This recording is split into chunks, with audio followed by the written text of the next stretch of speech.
vous avez mis une affiche qui dit que vous n'allez pas vendre les livres d'Annie Ernaux parce que il y a plusieurs raisons. Parce que, entre autres, c'est parce qu'elle est antisémite. Parce qu'elle est antisémite, ouais.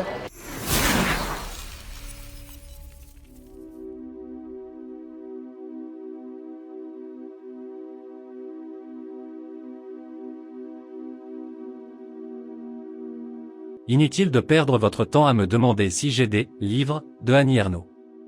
Je ne propose pas de livres de collabos antisémites, hystéro-féministes, indigénistes, racialistes, et tout ce qui est en liaison avec la puanteur woke. Elle est racialiste, indigéniste, et moi j'en veux pas. Elle est woke, et ça m'intéresse pas. J'en veux pas. Et j'ai le droit de refuser de l'avoir chez moi. Parce que c'est moi qui décide ce que je vends ou ce que je ne vends pas. Personne ne pourra me dire ce que je dois faire ou ne pas faire. Personne. Il n'a pas été condamné. Non, c'est pas la question. Elle n'a pas été condamnée. Mais j'ai pas envie de la vendre. Elle ne m'intéresse pas. Puis son écriture, c'est de la daube. Ça vaut rien du tout. Par éthique, vous devrez vendre toutes les apparitions. Non. L'éthique, c'est moi qui décide. C'est moi qui décide en fonction de mes idéologies. Et personne ne me dictera quoi que ce soit. Ceux qui vont m'imposer quelque chose sont des fascistes. Gérard Philloche. Il voterait les eurofascistes. Il a écrit ça pour le... Ouais, ben lui-même, c'est un fasciste. Ouais, ça lui va bien, tiens. C'est un fasciste, ce mec. La France insoumise, c'est de la merde. Les premiers antisémites. Ils sont antisémites, ils sont racistes. Bien souvent, ils sont même homophobes. J'en ai rien à foutre de la France insoumise. Confirmation que les défenseurs de l'apartheid israélien sont des fascistes. Il y a un qui vous a écrit ça. Non, parce que la France insoumise et l'extrême gauche en général dit qu'en Israël, il y a l'apartheid. Et c'est un mensonge. Ça n'existe pas. Donc pour vous, il n'y a pas d'apartheid en Israël ? Non, il n'y en a pas, il n'y en a jamais eu. Allez voir. Ça n'existe pas. Ceux qui disent ça sont des menteurs. Et ce sont des antisémites. Donc il n'y a pas d'apartheid. Non, il n'y en a pas. Moi j'ai interviewé plusieurs personnes, mais on dit le contraire. Hein, non, c'est pas vrai, ce sont des menteurs. Et pourquoi par exemple les Arabes et tout ça, les musulmans, ils n'ont pas les fonctions publiques, ils n'ont pas c'est pas vrai, c'est un mensonge. C'est un mensonge. C'est un mensonge. Ils ont droit. Ils siègent à la Knesset. Ils sont même députés. Il y a des députés arabes en Israël. Il y a un parti arabe. Il y a un parti arabe avec des députés arabes. Il y a des maires, des maires de villages, de villes. Le maire de la ville, donc, hein, pas la mère de mon copain. Le maire, oui, j'ai compris. Les maires de villes, de villages qui sont arabes. Et des députés. Il y a même un ministre arabe. Il y a un parti. Il y a un parti. C'est des mensonges, c'est de l'antisémitisme pur. C'est la France insoumise, non mais c'est la poubelle de la France. Ouais, mais Mélenchon, il a eu 22% quand même. C'est la poubelle. Comment ça y est alors ? Il y a peut-être 22% de gens qui votent pour les poubelles. Ouais. Pardon ?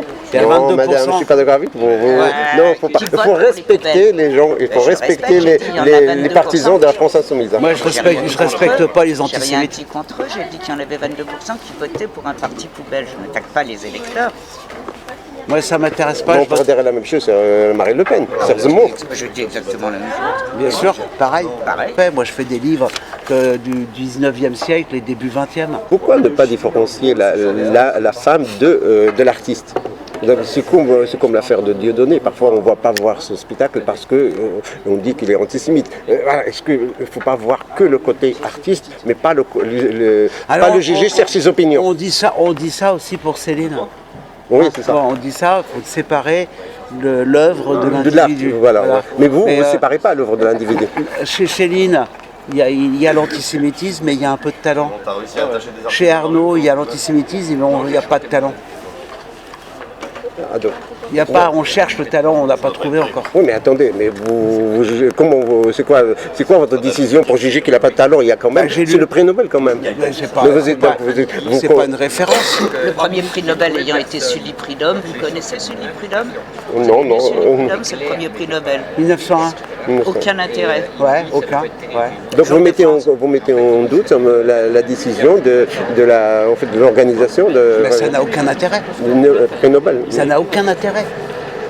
C'est des gens qui se réunissent et qui disent aujourd'hui, cette année, le prix Nobel, ça va être cette personne. On s'en fiche, c'est pas intéressant. De toute façon, c'est politique. C'est politique et c'est subjectif. C'est pas parce qu'ils ont décidé que telle personne serait prix Nobel de littérature que c'est une référence absolue. C'est rien du tout. Et que vous faites le boulot d'Amazon. Je finis ma question, vous allez comprendre. Vous faites le boulot, ça veut dire qu'il y a des gens, ça veut dire que vous ne vendez pas ce livre ici chez vous, vous incitez les lecteurs à l'acheter à Amazon. Et on sait qu'Amazon, il fait comment on appelle ça, l'évasion fiscale. J'ai rien à voir avec Amazon. Hein. Oui, mais voilà, si vous ne le vendez pas, c'est que vous donnez la possibilité à quelqu'un d'autre de l'acheter sur Internet. Ça veut dire, ils peuvent aller l'acheter à la FNAC. Il y a toutes les librairies. Il y a toutes les librairies dans le quartier, il y a plein de librairies de neufs. Moi, je ne fais pas de livres neufs, donc je ne vois pas en quoi je ferai le boulot d'Amazon. Les gens sont assez responsables pour aller acheter ailleurs qu'à Amazon. Ils ont besoin de personne. On va à la FNAC, ça suffit. Ou alors chez la librairie de Chan qui est en face, qui est très bien. Mais chez Chan, ils ne vont pas vendre Arnaud. Hein si Mot de la fin. Donc là, en fait, il y en a beaucoup qui disent que vous êtes courageux, il y en a beaucoup qui disent que vous êtes fasciste. Oui, ben c'est très bien qu'ils continuent à s'amuser avec ça. J'en ai complètement rien à foutre. Vous avez un mot de la fin? Merci. Non, rien, voilà, j'en ai rien à foutre. Merci beaucoup.